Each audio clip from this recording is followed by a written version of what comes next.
Being sick in the summertime is the worst. And my girlfriend got sick. So, of course, I made her this homemade chicken noodle soup with the homemade egg noodles. I'm going to show y'all how to make these. Season 2 to 3 chicken breasts. We want a lot of veggies in this. I'm chopping up some celery, and she said add extra carrots to that.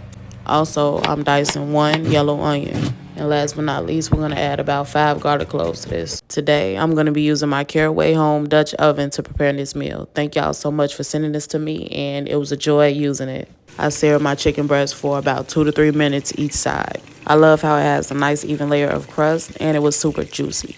I got these into the oven to finish cooking. To that same pot, I'm going to go down with a little ghee instead of butter. And I'm going to saute my veggies until the onions turn translucent. And I'm going to pour in some of my homemade chicken stock. I have a video of this recipe on my page already, but I'm going to make an updated video for y'all.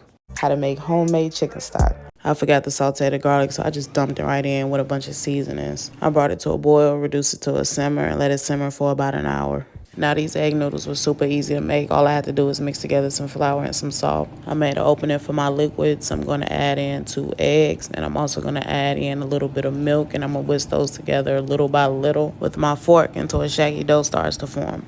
At this point, you want to dump the dough out onto a flat surface. At this point, I'm going to flour my hands and the dough, and I'm going to knead this for about 3 to 5, maybe even 10 minutes. You want to knead this until it's no longer sticky. I rolled it into a ball, tossed it around, and it was no longer sticky. I added some flour to my rolling pan, and I'm going to roll this dough out to at least 1/4 of an inch thick. We definitely want this kind of thin. Now here comes the fun part. We're going to use a pizza cutter, and we're going to cut these as thin or as thick as we like.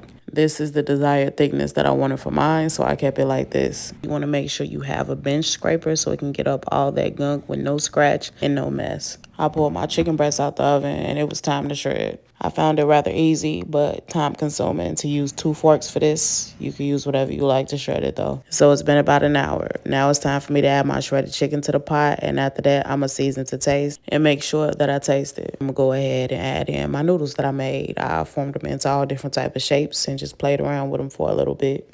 I let the noodles cook for about 5 minutes till they got nice and tender. Let me tell y'all, this was hot and delicious. I burnt the taste buds off my tongue. You can get this full recipe at uniqueeats.net. You know I had to cook it up.